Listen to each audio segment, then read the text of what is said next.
Bonjour à toutes et à tous. Bienvenue sur LMT 25 ans, le podcast pour raconter l'histoire de Laval Mayenne Technopole. Cette association, que nous appelons également par son acronyme LMT, accompagne et développe le territoire de la Mayenne grâce à l'innovation. Je suis Céline Loury, en charge de la communication chez LMT.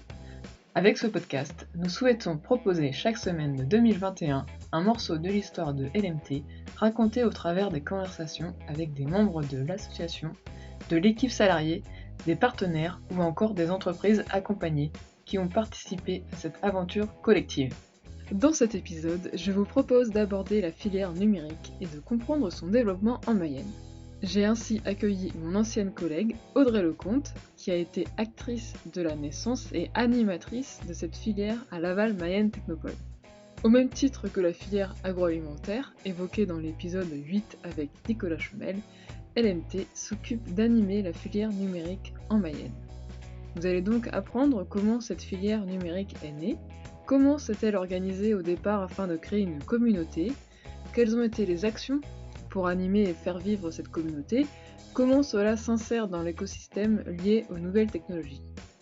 Audrey Lecomte revient sur ses 5 années passées au sein de l'équipe de Laval Mayenne Technopole. Et pour celles et ceux qui ont pu venir à son pot de départ, vous retrouverez quelques anecdotes, mais je peux déjà vous dire que c'est un condensé que nous avons là. Bonne écoute!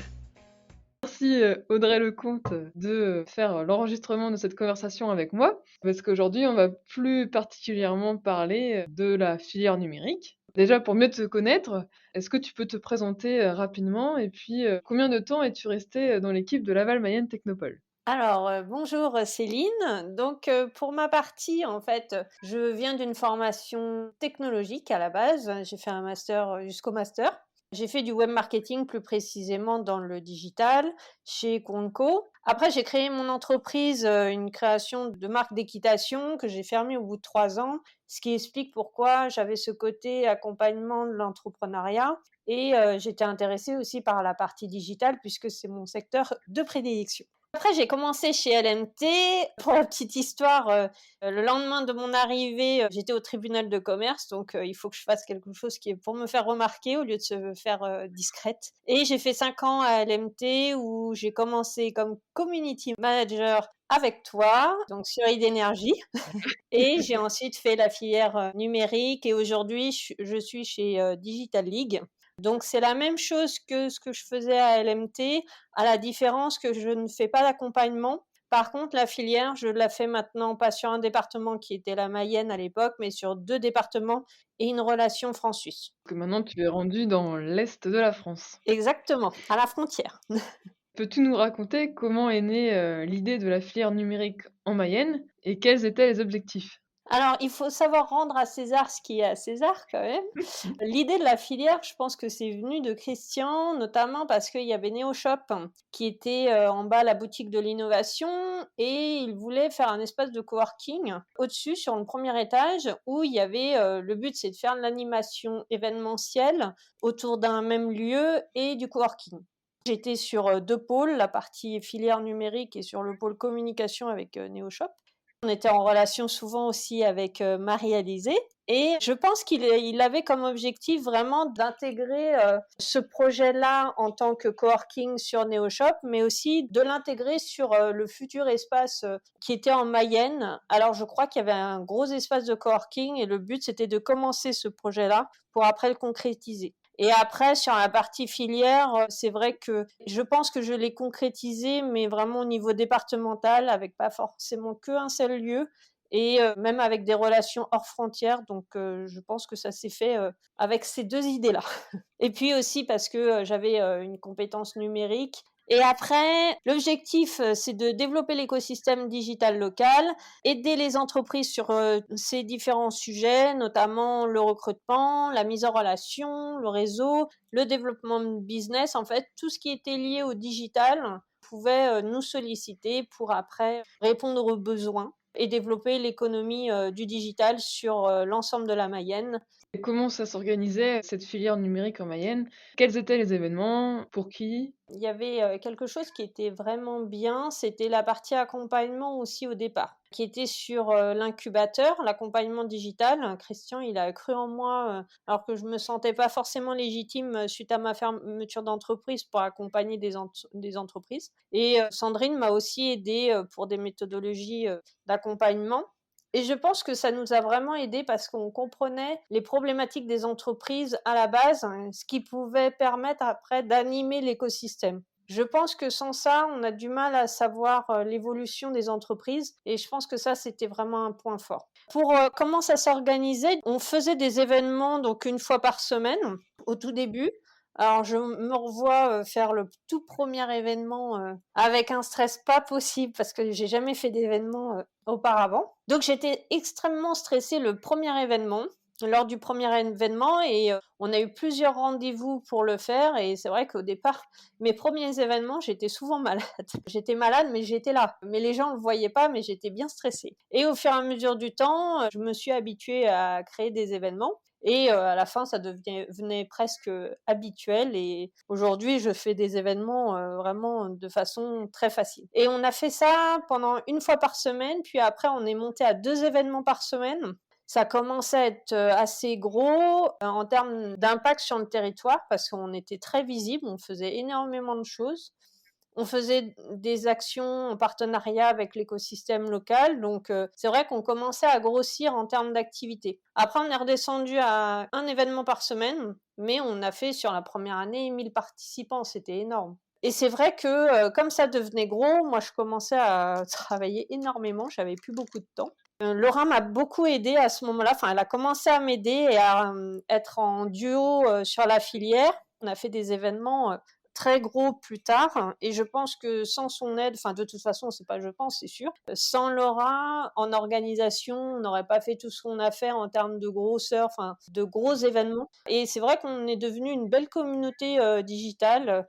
On m'appelait la geekette à l'époque parce que j'aimais l'informatique et c'est vrai que je faisais partie de la communauté. Voilà, c'était très agréable de voir à quel point les entrepreneurs s'entraidaient, que je pouvais être utile pour les autres, etc. Et on a fait des événements devenus régionaux comme le stage dating, les rendez-vous de l'emploi numérique, des événements à niveau départementaux, Digibat, le Presta Dating, donc Digibat sur la partie digitale pour le bâtiment. Et on avait aussi des entreprises qui participaient à nos événements qui n'étaient pas en Mayenne. Et ça, c'était pour nous une réussite parce que quand on a des personnes d'Angers, de Rennes, du Mans qui viennent aussi, bah, je trouve qu'on a commencé à réussir ce qu'on devait faire. Et pour qui c'était principalement des développeurs, des entreprises digitales, des industries créatives. Alors là, je tiens à remercier notamment le projet européen Signaux que Valérie et Christian sont allés chercher. Parce que faut rappeler que sans ce projet européen, la filière serait pas née. C'est ce qui m'a permis d'être payée, c'est ce qui m'a permis de financer aussi des actions. Enfin voilà, faut le rappeler aussi. Et je pense que sans ça, on n'aurait pas pu. Du coup, on avait aussi les universités, les formations digitales. En tout, on avait 8 écoles qui proposaient à l'époque des formations digitales. Je crois que maintenant, il y en a un peu plus qui sont arrivées. Des entreprises qui souhaitent se digitaliser aussi. Je me rappelle qu'il y avait un banquier qui était venu suivre un cours de HTML parce qu'il voulait accompagner les entreprises à être financées. Et comme il comprenait rien au code, il voulait savoir de quoi il parlait. Donc voilà, on pouvait faire ce genre de choses aussi. Donc des formations, des ateliers, des conférences, voilà. Oui, et puis aussi pour expliquer, il y avait des ateliers assez concrets, hein, oui, justement comme tu disais sur, le HTML, mais aussi sur Photoshop par exemple. Ou alors des fois il y avait des conférences un peu plus, générales sur le web marketing, sur les tendances du web marketing, pour l'année à venir par exemple, voilà. Voilà, c'est ça. Je jouais sur le côté sensibilisation de façon générale, mais pour moi, si on veut vraiment que les gens ils intègrent le digital, les ateliers, c'était indispensable. Donc le côté formation, atelier, présentation d'outils, c'était des choses où je me rendais compte que les gens l'intégraient plus facilement en ayant des démos, des exemples, qu'on travaille vraiment sur des outils et ça aidait beaucoup. Mais oui, c'est vrai que tu avais participé à Photoshop. Je me rappelle.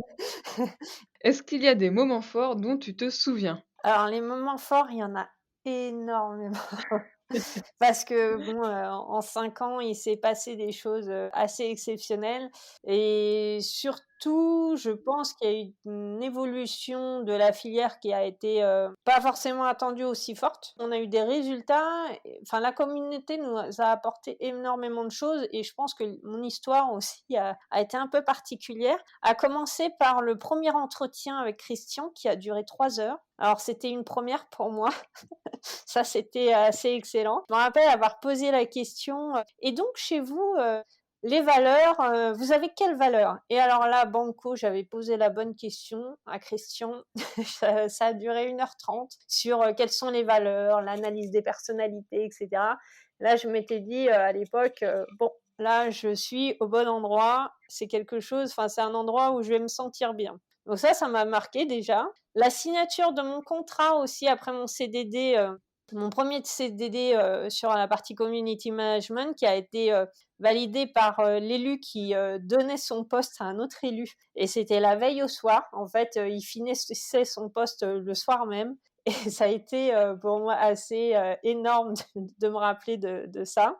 Après, ça c'est aussi encore quelque chose qui est personnel, mais qui m'a vraiment marqué. Ça a été ma validation du CDI. Bon, on se doute bien que quand l'élu donne les choses comme ça, c'est pas prévu dans le budget pour l'autre élu, donc du coup, c'était pas forcément prévu de me continuer mon poste. Enfin, il y a pas de souci, hein, mais du coup, c'était pas forcément prévu. Et ce qui m'a marqué énormément, c'est que Christian et François, donc Christian Travier et François Nogrix, venaient aux événements, ils me demandaient des reportings pour qu'on remonte les données, pour valoriser le travail qui était fait. Je me rappelle que toute la communauté digitale, enfin pas toute, mais on a une vingtaine, trentaine de lettres de soutien pour qu'on me garde. Et ça, franchement, enfin, je pense que je retrouverai jamais ça dans ma vie entière. Je pense que c'est la seule et l'unique fois où ça m'est arrivé. Et surtout qu'à l'époque, j'ai eu un trauma crânien parce que j'ai chuté à cheval. J'ai eu 15 jours d'arrêt. Et j'ai bien vu toute l'équipe et puis Christian qui n'en a pas trop ébruité pour justement pour éviter de poser des problèmes. Tu avais aussi mis, Céline, un bandeau avec LMT et la filière numérique sont ensemble ou je sais plus. Enfin, j'avais trouvé ça génial. Enfin voilà, c'est quelque chose qui m'a vraiment marqué. Après, il y a un autre événement qui m'a marqué, c'est intervenir sur, grâce à l'IUT de Laval qui m'avait invité l'Institut Chappé au Mans. Et là, j'étais intervenue en table ronde avec Marlène Schiappa, Stéphane Le Foll, Axel Lemaire. Bon, autant dire que moi, je ne suis pas de ce niveau-là. Et ouais, non, ça m'avait marqué parce que c'est marrant parce qu'il y a des personnes qui nous prennent de haut au début et qui, après cet événement, nous voient complètement différemment. On nous serre la main. Alors, c'est très drôle, hein. Enfin, d'observer ça, c'est assez drôle. Après, il y avait la French Tech, donc la labellisation de Laval avec Emmanuel Macron. Donc à l'époque, il n'était pas encore président. Il était venu à Laval et je sais aujourd'hui que ça a été assez énorme de le faire, enfin de réussir à avoir une reconnaissance du dynamisme de Laval. Tout le monde n'a pas à cette taille de ville ce niveau de reconnaissance en termes de la French Tech de Laval. Enfin voilà, sur une ville. Et je sais que mon ancien vice-président qui est à Digital League aujourd'hui, il se souvient bien d'être venu à Laval, au théâtre, etc. Et quand on avait parlé à Emmanuel Macron au Salon des entrepreneurs, pareil à Paris, quand on avait dit « Ah, on est de Laval et tout », il avait dit « Ah oui, mais génial ». Enfin, il se souvenait aussi de Laval. Je pense qu'on a fait un gros coup sur cet événement-là en termes de reconnaissance de dynamisme numérique, d'innovation, etc. Et après, le West Data Festival, bien sûr, mais on en reparlera peut-être plus tard, qui va encore grandir, je pense. Et c'est vrai qu'on avait fait venir Laurent Alexandre. À l'époque, j'avais dit, je veux faire venir Laurent Alexandre. Christian, il avait dit, non, mais c'est pas possible. Non, mais si tu veux le faire venir, ok, mais tu vas te trouver le budget. Et puis on était parti en mode on va chercher de l'argent pour avoir de la tête d'affiche. Je pense que ça a été le début d'une liste d'intervenants assez connus chez LMT. Et c'est vrai qu'on s'est rendu compte qu'en fait c'est possible. Donc on a passé un stade de faire venir des gens assez importants. J'étais assez fière de mon coup avec Laurent Alexandre. Et c'est ce qui a aussi marqué le début de l'événement assez fortement. Après, il y avait les offres d'emploi et l'association Bienvenue en Mayenne avec Annie et puis enfin là, je ne vais pas rentrer dans le détail, c'est hors LMT, mais cette association Bienvenue en Mayenne qui accueille les cadres qui arrivent en Mayenne, ça a été aussi grâce à l'activité que j'ai faite de la filière en connaissant Annie et Cyril Bourreau, avec qui je l'ai créé et qui continue de tourner. Hein. Donc en Mayenne, il y a des choses qui continuent de tourner aussi, comme le stage dating, comme le West Data. Après, il y a une équipe, dans les souvenirs, il y a une super équipe. Encore aujourd'hui, j'ai des contacts avec l'équipe et le podcast le prouve. Donc voilà. Et c'est vrai que c'est très appréciable de voir que chaque expérience de chacun est reconnue, enfin chaque compétence est reconnue. Du coup, cette partie digitale était reconnue sur la partie accompagnement et ça a été vraiment super. Le duo exceptionnel avec Laura, sans elle, on n'aurait pas pu faire autant. Avec des gros projets sans prise de tête. Avec Laura, on faisait les événements, ça roulait tout seul. Enfin, c'était vraiment assez exceptionnel. Bon, les heures infinies avec Christian, où, je pense que c'est la seule et unique expérience où on va autant me coacher, autant professionnellement que personnellement. Il y a eu la visite de mon père aussi, donc Jacques Lecomte. J'en parle pas forcément souvent, mais voilà, je suis la fille de Jacques Lecomte qui est venu à LMT, qui a parlé de LMT dans son livre et des valeurs humaines, de la qualité de LMT. Et régulièrement, Christian, et bon, maintenant il y a le Covid, donc il y a moins de conférences, mais régulièrement, Christian, il me disait, oh bah tiens, il y a telle personne qui a entendu parler de moi, la conférence de tel endroit, etc. Donc voilà, mon père, il intervenait un peu au niveau international sur les entreprises humanistes, donc voilà. Et puis les dernières choses, mon départ avec la soixantaine de personnes présentes. J'ai des cadeaux encore que je viens de finir il n'y a pas longtemps. Donc, donc voilà. Et les 100 slides qui étaient très longues, ça a endormi tout le monde, mais c'était super. Voilà. Et les 2 dernières choses aussi qui m'ont marquée, c'était le club de DSI où j'étais la seule non DSI avec l'animateur présente et avec un accueil royal avec les DSI locaux. Et le projet Lactalis avec l'IUT où ça a été, j'ai vu des étudiants travailler pour ce grand groupe et ça a été assez énorme de voir le résultat avec de la reconnaissance vocale, avec des applications, du travail de réseaux sociaux. C'était voilà le côté accompagnement de la start-up au grand groupe, ça m'a marqué aussi parce que à LMT on couvre tout ce niveau d'accompagnement et c'était vraiment bien. Tu as évoqué le West Data Festival. Raconte-nous comment tu as eu l'idée de cet événement et quels étaient et quels sont les objectifs? Le West Data, en fait, c'est venu d'une idée. Alors déjà de base, quand on me dit c'est pas possible, en général, ça me motive d'autant plus pour faire. Voilà. Donc en fait, ce que je constatais, c'est que les startups étaient fortement impliquées dans l'IA et les grands groupes avaient un historique de data qui était grands groupes et PME. Ils s'étaient équipés en logiciel, en ERP. En fait, la première partie, c'est souvent ça, hein, le CRM, etc. Et c'était déjà équipé, donc ils avaient de l'historique de data qui commençait à être assez intéressant pour l'intégrer chez eux. Et en fait, tous se posaient la question. Et en fait, en plus, la data, c'est utilisable dans tous les domaines de l'entreprise, du marketing à la prod, enfin production, à la partie service client. Enfin, en fait, l'objet connecté, système embarqué, à du transport. Enfin, en fait, c'est extrêmement large.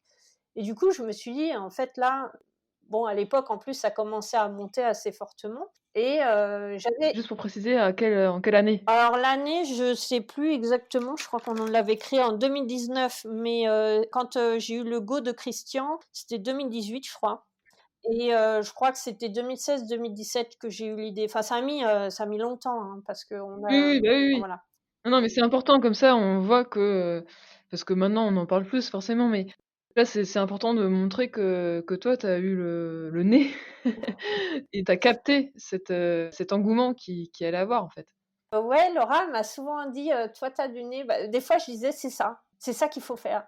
Et elle me dit: «Attends, attends, je t'ai pas suivi». Et du coup, il fallait que je fasse un travail, mais Christian me l'avait dit, hein, tout un travail pour revenir, pour expliquer, repartir en arrière toute ma réflexion. Et des fois, j'ai du mal à l'expliquer et je le sens. Et il faut que je refasse un cheminement pour réexpliquer à d'autres personnes qui sont proches de moi pour dire l'importance. Après, il y avait une chose aussi, pourquoi on ne l'a pas fait tout de suite, c'est que Laval est une ville, enfin Laval comme la Mayenne, réputé pour tout ce qui était réalité virtuelle, enfin ça l'est toujours. Et du coup, Christian voulait pas forcément faire de l'ombre à cette marque très forte de Laval. Et en fait, là où j'ai eu le go, c'est parce qu'il y a une réunion où tout le monde, tous les acteurs de la réalité virtuelle se sont dit, en fait, le sujet qui nous lie et qui est le futur, c'est la donnée et l'IA. Et là, Christian, il a dit, bon, bah, go. Et on a intégré aussi la réalité virtuelle dans le West Data Festival. Donc en fait, ça faisait vraiment le lien et c'était complètement intégré à la stratégie aussi de l'écosystème local. Donc tu avais détecté ce besoin, chez les entreprises et après comment, ça s'est matérialisé? Par quel type d'événement? En fait, comment après ça s'est construit? Alors du coup, comment ça s'est construit? Christian, il m'avait proposé d'aller à l'AI Paris ou l'IA Paris, je sais plus, c'est un événement à Paris sur l'intelligence artificielle. Et on avait été à l'événement sur la data de Nantes. Et en fait, j'avais eu plusieurs constats. C'est qu'à chaque fois, j'allais sur les stands, je demandais ce que les entreprises faisaient. Ils disaient, mais en fait, nous, on ne peut pas vous dire, ce qui est logique, hein. On ne peut pas vous dire puisqu'on ne sait pas ce que vous faites. Mais c'est normal. Dans la data, en fait, tant qu'on ne connaît pas la problématique et les données historiques, en fait, on ne peut pas y répondre. Sauf qu'en fait, sur le coup, je me suis dit, mais en fait, ils ne peuvent pas m'expliquer concrètement ce qu'ils font, en fait. Donc, ça m'embêtait parce que moi, en fait, j'accompagnais plein d'entreprises de différents domaines et je ne pouvais pas avoir d'informations précises, en fait. Donc, je me suis dit, en fait, là, ça ne va pas. Et après, je suis allée voir des événements. Alors, autant te dire que j'entendais et donc le dataset et puis les réseaux bayésiens et tout ça et tout ça. Moi, j'arrivais à suivre parce que j'avais un petit historique tech. Bon, je ne suis pas non plus un data scientist, donc j'étais limitée là-dedans. Mais je me disais, c'est pas possible, quoi. Enfin, dans la salle, il y a des responsables marketeux qui vont rien comprendre, qui essayent de tenir bon, mais là, ça, ils comprennent pas. Donc là, j'ai dit, c'est pas du tout l'événement que je veux faire. L'événement, ça va être de la démo, des use cases pour vraiment expliquer avec des exemples ce qu'on est capable de faire. Après, les gens, ils sont pas bêtes, ils voient le use case, enfin l'exemple, il va se dire, ah bah dans mon entreprise, c'est possible, on peut faire comme ça. Sur le moment, je me suis dit, c'est comme ça qu'il faut le faire. Et du coup, on l'a vraiment tourné en évangélisation, mais pratico-pratique. Et j'aime bien ce mot-là. Et très terrain, et pour que les gens tout de suite se disent, bah, c'est ça qu'il me faut dans mon entreprise et j'ai ces données, donc en fait, je fais un parallèle. Et je pense que c'est comme ça que ça a marché. Et on avait des conférences plus généralistes de sensibilisation. Je pense que c'est pour ça que ça s'est démarqué des autres événements qui étaient trop tech et pas assez pragmatique pour les entreprises. Et en fait, le problème de l'IA, c'est que ça peut faire peur. Et là, en fait, avec ces événements-là, ça faisait peur tout de suite. Alors que moi, je voulais vraiment que les gens se disent ah, mais en fait, on peut l'intégrer, c'est assez facile. Oui, moi, j'ai ces données-là, donc je peux le faire. Et donc, vraiment faire un peu sous forme d'atelier, comme je l'avais compris sur la filière où les gens l'intégraient en interne. Mais c'est comme ça que c'est né, en fait. Puis aussi, il y a l'idée de festival, en fait et à la fois d'avoir une partie, accessible, au grand public, avec des soirées, événements, comme, bah, la première fois avec, Laurent Alexandre, donc là, c'était vraiment ouvert au grand public et puis aussi, pour la partie professionnelle, il y a, l'aspect démo avec des stands, d'entreprises, qui sont présentes et justement toujours dans l'idée d'avoir des exemples, en fait, hein, c'est ça? Oui, oui, c'est exactement ça. Et puis le fait, on a voulu tout de suite, rien que par le nom, marquer que c'était quelque chose de gros. Donc, qui dit festival dit gros. Donc on assoit la position, et le fait de mettre Ouest, on voulait pas dire Laval, par exemple. On voulait tout de suite asseoir Ouest. Mais d'après ce que Laura m'avait dit dans les dernières actus, ça devient presque international, enfin au minima national, si ce n'est qu'il y a des participants internationaux. Donc on aurait presque pu choisir un autre nom, donc je sais pas. Voilà, mais c'était bien En tout d'asseoir. cas, oui, ça fonctionne. Voilà. Ça fonctionne à l'international aussi. Voilà. Que retiens-tu aujourd'hui de ton passage à Laval Mayenne Technopole? Alors moi, c'était une expérience extraordinaire qui m'a autant apporté professionnellement que personnellement. Pour moi, ça a été assez fort. Et je pense que ce que j'ai apporté à la Mayenne avec la filière numérique, je pense que mon potentiel, il s'est révélé aussi grâce à l'écosystème qui était exceptionnel sur place et par une équipe qui valorise les compétences de chacun et qui joue sur les forces de chacun. Je pense que je me serais jamais rendu compte de mes capacités de réseau et d'événements et d'accompagnement, par exemple, si on ne les valorisait pas. J'ai eu il y a quelques semaines un appel de Antoine qui me disait « Oh, mais avec tout ce que tu m'as dit, j'en ai pour l'après-midi ». Mais ça, c'est c'est des compétences qui sont valorisées. Et je pense que c'est important de pouvoir se rendre compte de ses propres compétences grâce à l'écosystème et la structure qui valorise ses propres compétences. Et je pense que j'aurais pas fait autant si j'avais pas été dans cette structure-là. Et voilà, donc je remercie toute l'équipe de LMT. Et puis non, c'est vrai que j'aurais pas fait autant sans l'aide de Laura, qui était une coordinatrice événementielle exceptionnelle, etc. Enfin voilà. Et puis c'est vrai que à terme, aujourd'hui encore, alors que je suis partie, j'ai encore des relations avec des entrepreneurs, avec des acteurs de la Mayenne, et ça c'est super parce que je considère que pour moi j'ai plus un réseau national maintenant entre Paris où j'ai fait mes études, avec l'Est maintenant et l'Auvergne-Rhône-Alpes aujourd'hui, avec la Mayenne et les Pays de Loire, et ça me permet vraiment de faire un lien et c'est super, quoi. Merci Audrey Lecomte pour ces souvenirs sur tes années LM Technopolitaine. Tu es arrivée à mes côtés tout d'abord pour assurer la promotion d'Idénergie. Et à ce titre, nous avions eu la chance de participer au Startup Weekend de Rennes en 2014, de se prêter au jeu de l'entrepreneuriat et de participer à cette émulation collective. C'est un excellent souvenir. Et comme tu l'as dit, le projet européen Sinew a permis de participer financièrement et de faire naître la filière numérique. De nombreux événements étaient organisés pour se faire rencontrer les gens autour d'une thématique commune afin de créer des connexions entre les gens. Et du fait de ton contact et de ta proximité avec les entreprises, petites ou grandes, et surtout de ta connaissance du numérique, cela te permettait d'avoir une vision d'ensemble des besoins de chaque entité et d'établir des liens. C'est ainsi que tu as eu l'idée de créer le West Data Festival pour permettre aux entreprises de la Mayenne, mais pas que, de mieux maîtriser leurs données et de mieux appréhender tout ce qui tourne autour de l'intelligence artificielle. LMT a bien le rôle de faciliter la connaissance de ce qui fera innover l'entreprise. En 2021, la 3e édition du West Data Festival a été entièrement réalisée en ligne, ce qui a permis à des participants de l'autre côté de l'Atlantique de se joindre à nous. En février 2022, pour la prochaine édition, nous espérons qu'elle se fera en présentiel. Et pour les PME, d'ailleurs, en 2022, nous organiserons la 2e édition d'Industria, qui permet de récompenser la meilleure application d'intelligence artificielle dans une PME industrielle.